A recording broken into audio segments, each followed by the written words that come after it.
महामारी है जिसके बारे में बड़े बड़े भविष्य वक्ताओं ने भविष्यवाणी कर कहा है कि 20वीं सदी में एक ऐसी महामारी फैलेगी जिसमें बहुत सारे लोग बेमौत मारे जाएंगे। जग जाहिर है कि कोरोना वायरस ने चीन से निकलकर पूरे विश्व पर मौत का कहर बरपा रखा है। लेकिन दोस्तों, ऐसे में राहत भरी खबर ये है कि इन भविष्य वक्ताओं ने ही मौत से बचने के लिए सटीक रास्ते बताए हैं। तो चलिए देर न करते हुए खंगालते हैं इन भविष्य वक्ताओं की भविष्यवाणियाँ। जय गुरुदेव पंथ के संस्थापक संत तुलसीदास जी की भविष्यवाणी वह अपनी पुस्तक जय गुरुदेव की अमर वाणी के पृष्ठ 22 पर लिखते हैं, भविष्य में बीमारियों के बम फेंके जाएंगे, बीमारियों से लोग बेमौत मरेंगे। इस प्रकार की शुरुआत चीन करेगा। चीन अमेरिका के बड़े बड़े शहरों को नष्ट कर देगा, वहां भी लोग बेमौत मरेंगे। अमेरिका, चीन तथा रूस और चीन में आपसी युद्ध होगा। चीन में भी भारी संख्या में लोग मरेंगे। चीन की बची आबादी को भारत शरण देगा। आगे चलकर गृह युद्ध छिड़ जाएगा, तब जान बचाना मुश्किल हो जाएगा। अन्न और दवाइयों की कमी पड़ जाएगी। मेरी बातों को आप हंसी मजाक मानते हैं तो मैं आत्म कल्याण का काम करता हूँ। आप मेरी बातों को अभी न माने, जब सामने आएगी तब मानना। फिर आगे पृष्ठ 31 पर लिखते हैं, बाबा जय गुरुदेव की घोषणा सन 1972 में, आगे विश्व युद्ध होने पर भारी नुकसान होगा, लाशें पड़ी रहेंगी, उठाने वाले नहीं मिलेंगे। चीन, पाकिस्तान, अमेरिका आदि मुल्कों से विषैले बम फेंके जाएंगे। अधिकांश बम भारत की धरती पर उतार लिए जाएंगे। कीटाणु बम फेंके जाने पर बेगुनाह इंसान, जानवर, पक्षी आदि सब मरने लगेंगे। तो भारत का एक फकीर ऐसी जबरदस्त उल्टी आंधी चलाएगा कि उसमें हाथी भी उड़ता नजर आएगा। तेज हवाएं सभी कीड़ों को उड़ाकर वहां से ले जाएंगी। जहां से बम फेंके गए होंगे वहां फिर उस मुल्क के लोगों का सफाया हो जाएगा। दोस्तों, यहाँ पर इस भविष्यवाणी में जय गुरुदेव जी ने एक फकीर के बारे में भविष्यवाणी की है। उन्होंने कहा है कि एक ऐसा भारत का फकीर, एक ऐसा संत उल्टी आंधी चलाएगा जिसमें तेज हवाएं बहेंगी। जितने भी बम फेंके जाएंगे वह सारे उनकी धरती पर चले जाएंगे और वहां के लोगों का सफाया हो जाएगा। तो दोस्तों, देखना यह है कि वास्तव में वह फकीर कौन है। संत तुलसीदास जी ने इसी पुस्तक के पृष्ठ 59 पर 1971 में भविष्यवाणी करते हुए कहा था कि वह महापुरुष जो भारत को विश्व विजेता और विश्व गुरु बनाएगा, जिसकी एक भाषा होगी और एक झंडा होगा, वह भारत के एक छोटे से गांव में जन्म ले चुका है। संत रविदास, 16वीं सदी के विख्यात व चमत्कारी संत रविदास। दोस्तों, संत रविदास जी की भविष्यवाणियों से तो ऐसा प्रतीत होता है कि मानो संत रविदास जी ने 16वीं सदी में ही इस कोहराम के बारे में जान लिया था। उन्होंने इटली के बारे में बिल्कुल सटीक भविष्यवाणी करते हुए कहा है कि इटली में आने वाले समय में कोहराम मचेगा। दोस्तों, आपको बता दें कि इटली में कोरोना ने मौत का एक ऐसा तांडव मचाया है कि 13,000 से ज्यादा लोग मर चुके हैं और 1,10,000 से ज्यादा लोग संक्रमित हैं। संत रविदास जी लिखते हैं, भारत में अवतारी होगा जो अति विस्मयकारी होगा, ज्ञानी और विज्ञानी होगा, वो अद्भुत सेनानी होगा, जीते जी कई बार मरेगा, छद्म वेश में जो विचरेगा, देश बचाने के लिए होगा एक आह्वान, युग परिवर्तन के लिए चले प्रबल तूफान, तीनों ओर से होगा हमला, देश के अंदर द्रोही घपला, सभी तरफ कोहराम मचेगा, कैसे हिंदुस्तान बचेगा, नेता मंत्री और अधिकारी जान बचाना होगा भारी, छोड़ सब मैदान भागेंगे, सब अपने अपने घर दुबकेंगे। जिन जिन भारत मात सताई, जिसने इसकी करी लुटाई, ढूंढ ढूंढ कर बदला लेगा, सब हिसाब चुकता कर देगा। चीन अरब की धुरी बनेगी, विध्वंसक ताकत उभरेगी, सभी तरफ संगीन लड़ाई, घाटे में होंगे ईसाई, इटली में कोहराम मचेगा। जी हाँ, जहाँ पर 13,000 से ज्यादा लोग मर चुके हों उसे कोहराम कहना गलत नहीं होगा। इससे बड़ी क्या त्रासदी हो सकती है। लंदन सागर में डूबेगा, जो तीसरा प्रलयंकारी, जो होगा भारी सहारी, भारत होगा विश्व विजेता, भारत होगा विश्व का नेता, दुनिया का कार्यालय होगा, भारत में न्यायालय होगा, तब सतयुग दर्शन आएगा, संत राज सुख बरसाएगा, सहस्त्र वर्ष तक सतयुग लागे, विश्व गुरु बन भारत जागे। जैसे कि तुलसीदास जी ने एक फकीर, एक संत के बारे में भविष्यवाणी की थी, उसी संत के बारे में भविष्यवाणी यहाँ पर रविदास जी भी कर रहे हैं। कह रहे हैं कि तब सतयुग दर्शन आएगा, संत राज सुख बरसाएगा, सहस्र वर्ष तक सतयुग लागे, विश्व गुरु मन भारत जागे। जैसा कि आपने पढ़ा कि दुनिया का कार्यालय होगा, भारत में न्यायालय होगा। तो न्यायालय से तात्पर्य है ICJ, मतलब इंटरनेशनल कोर्ट ऑफ जस्टिस, जो कि वर्तमान में अमेरिका में है, वह भारत में चला आएगा। तब भारत सभी देशों का प्रतिनिधित्व करेगा और भारत विश्व विजेता और विश्व गुरु बनकर उभरेगा। दोस्तों, यह विश्व विजेता और विश्व गुरु की बात सिर्फ संत रविदास जी नहीं कह रहे, बल्कि दुनिया के बड़े बड़े भविष्यवक्ताओं ने भी इस बात का समर्थन किया है।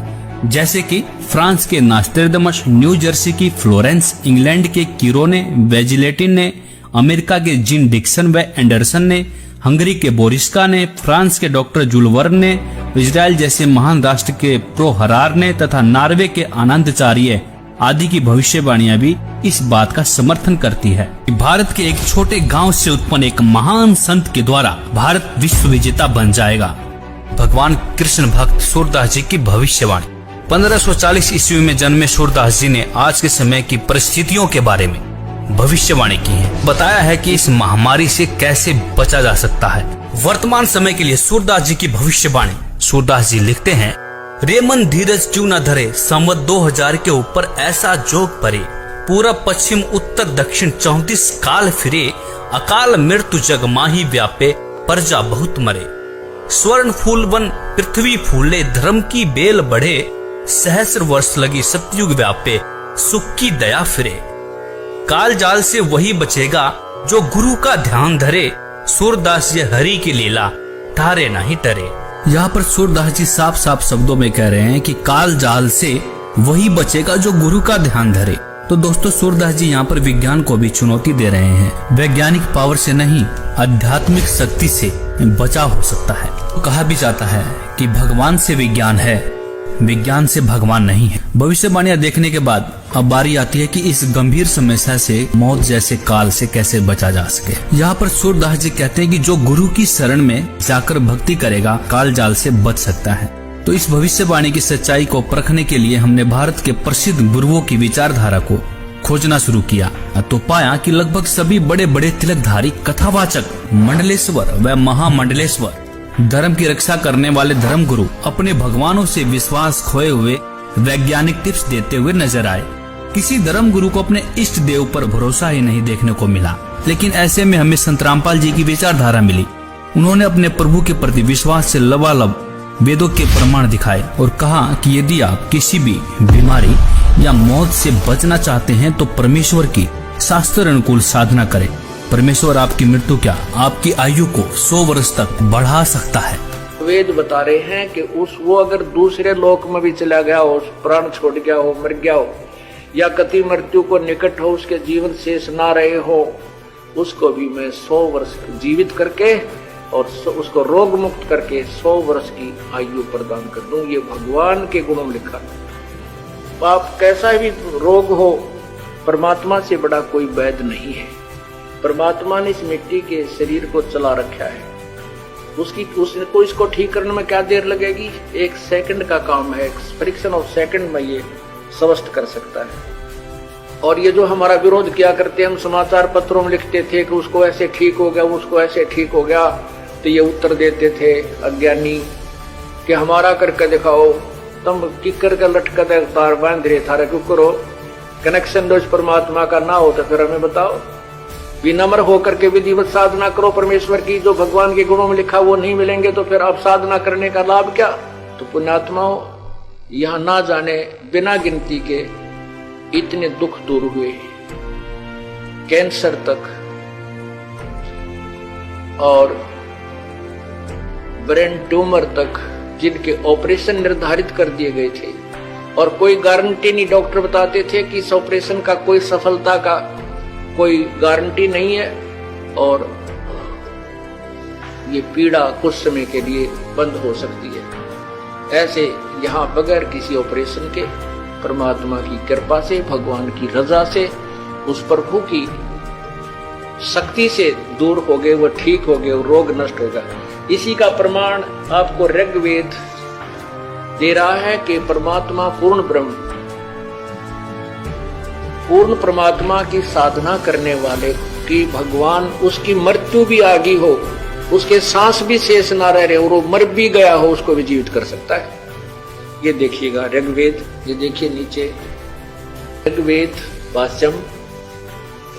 भाष्यम और दशम मंडलम, और यहाँ देखिएगा 161 नंबर सूक्त है जिसको, अब यहाँ इसके 2 नंबर, ये संस्कृत है 2 नंबर मंत्र की, इसमें क्या अनुवाद किया है, इस संस्कृत का अनुवाद इन्होंने किया है, यदि रोगी की अक्षीण आयु हो गई हो, यदि वह इस लोक से चला गया, अर्थात मर गया हो, चला गया है, इस लोक से चला गया है, ये संस्कृत आगे हिंदी, और यदि वह मृत्यु के पास गया हुआ है तो भी उसको मैं, भगवान कहता है, मृत्यु देवता नृत्य से के पास से लौटा ला सकता हूं, ये संस्कृत है, आगे देखना, और उसको 100 वर्ष के जीवन के लिए प्रबल करूंगा। परमात्मा तो कहता है कि उस उपासक की, जो परमात्मा का भक्त है, यदि वो परमात्मा की साधना शास्त्र अनुकूल कर रहा है, परम संत से नाम लेकर के, तो वेद बता रहे हैं कि वो अगर दूसरे लोक में भी चला गया हो, प्राण छोड़ गया हो, मर गया हो, या कति मृत्यु को निकट हो, उसके जीवन शेष ना रहे हो, उसको भी मैं 100 वर्ष जीवित करके और उसको रोग मुक्त करके 100 वर्ष की आयु प्रदान कर दूं। ये भगवान के गुणों में लिखा है। दोस्तों, इस विज्ञान के दौर में संत जी का दावा वाकई में हमें अचंभित करने वाला था। फिर क्या था, बाबा की इस सच्चाई को सामने लाने के लिए हमने पड़ताल करनी शुरू कर दी। पड़ताल में हमें रियल स्टोरी 99 करके एक YouTube चैनल मिला, जिस पर बहुत से अनुयायियों के अनुभव थे। हमने बहुत सारे अनुयायियों के अनुभव देखे और उसमें पाया बहुत सारे ऐसे लोग हैं जिनकी लाइलाज बीमारियां कहीं डॉक्टर डिटेक्ट भी नहीं कर पा रहे थे। वह बीमारियां संत जी के बताए अनुसार सत भक्ति करने से बिल्कुल ठीक हो चुकी थी। बहुत से ऐसे लोगों के भी अनुभव मिले जो मरने के बाद जिंदा हो चुके थे। दोस्तों, यह सब देखने के बाद आपको क्या लगता है, क्या यह वही संत हैं जिसके बारे में संत तुलसीदास जी लिखते हैं, संत रविदास जी लिखते हैं कि संत राज सुख बरसाएगा? सूरदास जी भी लिखते हैं कि काल जाल से वही बचेगा जो गुरु की शरण रहे। गुरु से तात्पर्य यहाँ पर एक सच्चे गुरु से है, जो आपको सही रास्ता बताता हो, सही शास्त्र अनुकूल भक्ति करके आपके जीवन को धन्य करता हो। नकली गुरु के शरण में रहने से मोक्ष संभव नहीं हो सकता। कोरोना वायरस, क्या यह वही महामारी है जिसके बारे में बड़े बड़े भविष्य वक्ताओं ने भविष्य